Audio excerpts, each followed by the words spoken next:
Well, Black and White Network, let me give you guys a piece of advice. Never, absolutely never go full-blown Jussie Smollett. Everyone knows that Jussie Smollett staged a fake hate crime. Remember, he said that some Trump supporters are wearing MAGA hats in a polar vortex in Chicago, by the way, which is not MAGA country, but they told him this is MAGA country, roughed him up, put bleach on him, and put a noose around his neck. Now, when the police showed up to Jussie Smollett's place, he still had this noose around his neck, and a lot of people were asking questions. Wait a minute. This doesn't sound right, folks. It doesn't sound right. Now, Jussie Smollett was actually convicted in a court of law. I believe he was actually sentenced to something like, 140 days in prison or something like that in jail. He stayed about 3 days, and then he whined and cried, everything. Then eventually they told him, hey, you don't have to go back to jail. But folks, now we have a copycat of Jussie Smollett. Now, I believe this is actually in Pennsylvania, folks. This lady decided to stage a fake hate crime, and she actually put a noose on her desk in her office. Here we go. Look here, guys. This is on CBS News. Allentown City Hall employee charged with planting noose at her own desk. An Allentown City Hall employee was charged with planting a noose at their desk in January, according to police. LaTosha Brown is charged with tampering with or fabricating physical evidence and false reports to law enforcement, Allentown Chief of Police Charles Roca said Monday. Yeah, and we do have a video clip here, guys. Okay? Now, this is the timeline right here. Okay? Oh, it does say that she's still an employee right now. I don't believe that's going to last too long. She's also a member, folks, of the school board. Wow. It says here, according to police, Brown reported finding what appeared to be a noose on her desk in her third floor office at City Hall around 7:30 a.m. on January 10th. Responding police collected video and building access records from the time Brown left work on January 9th and her 11 a.m. or 7:11 a.m. arrival on January 10th to attempt to identify who placed the item on her desk. Investigators interviewed all employees and all agreed to provide buccal swab for DNA testing except for Brown. Really? Okay. Captain Steve Milkovich said Brown was initially cooperative with police investigation, but later requested that it be discontinued. Yeah, she knew that she's about to get busted. The noose was submitted to Pennsylvania State Police for DNA testing on January 14th.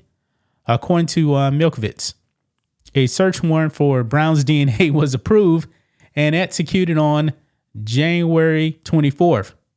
3 days later, it was submitted for comparison.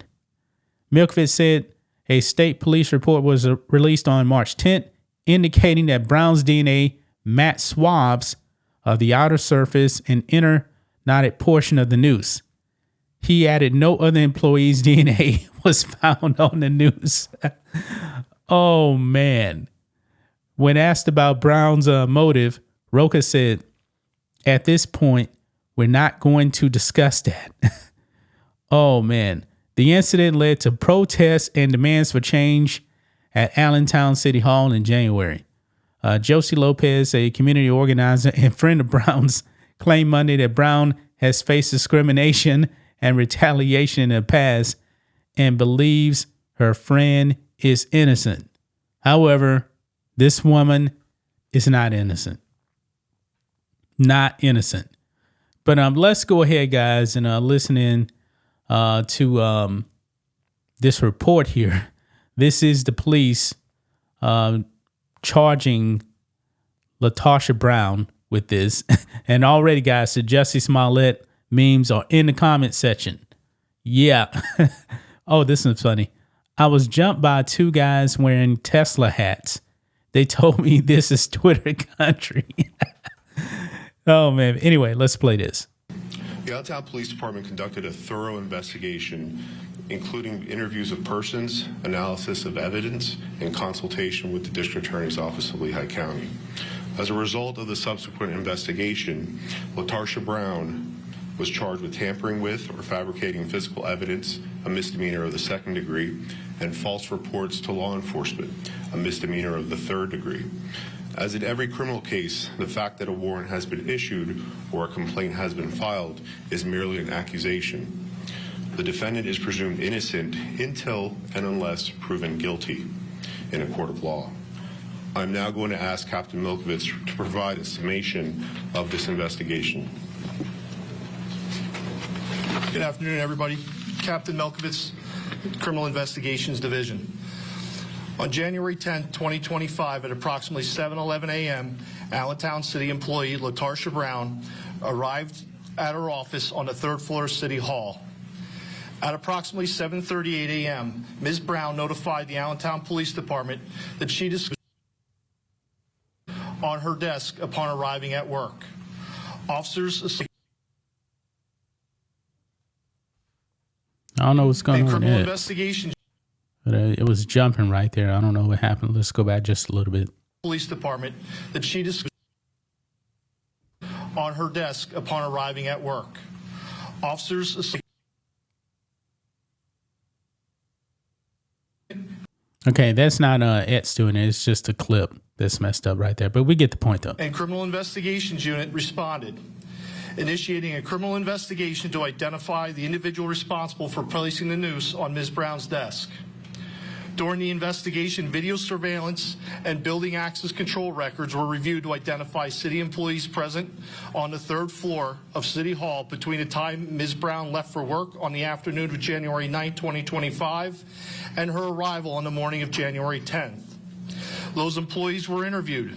Each was asked if they would provide a buccal swab for DNA testing if needed. Every employee agreed, except for Ms. Brown. Initially cooperative, Ms. Brown later requested that the investigation be discontinued. The noose was submitted to the Pennsylvania State Police Crime Lab for DNA testing on January 14, 2025.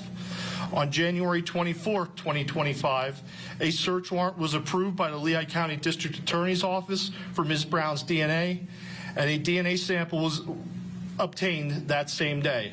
On January 27, 2025, Ms. Brown's buccal swab was submitted to the Bethlehem Regional Crime Lab of the Pennsylvania State Police for comparison with DNA profiles recovered from the noose. On March 10, 2025, the Forensic DNA Division of the Pennsylvania State Police issued a written report indicating that Ms. Brown's DNA matched the DNA profile obtained from the swabs of both the outer surface and inner knotted portion of the noose after it was taken apart. No other person's DNA profiles found on the evidentiary items involved in this investigation. As a result of this investigation earlier today, Detective Harold Bonds of the Allentown Police Department filed charges against LaTarsha Brown at District Court 31-2-01 for the criminal offenses outlined earlier by Chief Roca. Thank you. Wow. Wow. Absolutely astonishing, guys. No other employee had any DNA on that noose. No one. Only her DNA was on that noose. That's why she did not want to give a DNA sample. She knew that the jig was up. She knew it. But her friend seems to be still defending her. I mean, this is crazy. This is crazy, man. Her friend is what's her name? Lopez. I forgot that what her full name was here.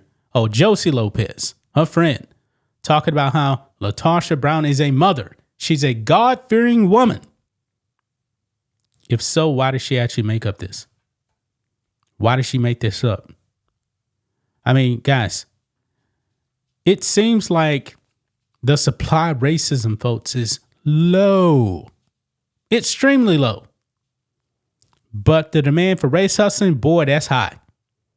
That's high. I mean, this is bad, man. This is right up there with Jussie Smollett. This is right up there with Bubba Wallace. Now this woman is going to be charged. I'm pretty sure she's going to get fired. I'm pretty sure she will. As of right now, she's still an employee. But I think she's on life support for a job, folks. But that's just my thoughts on this. What do you guys think of this?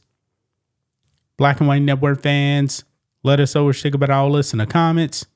Make sure to subscribe to the channel. And we'll catch you next time.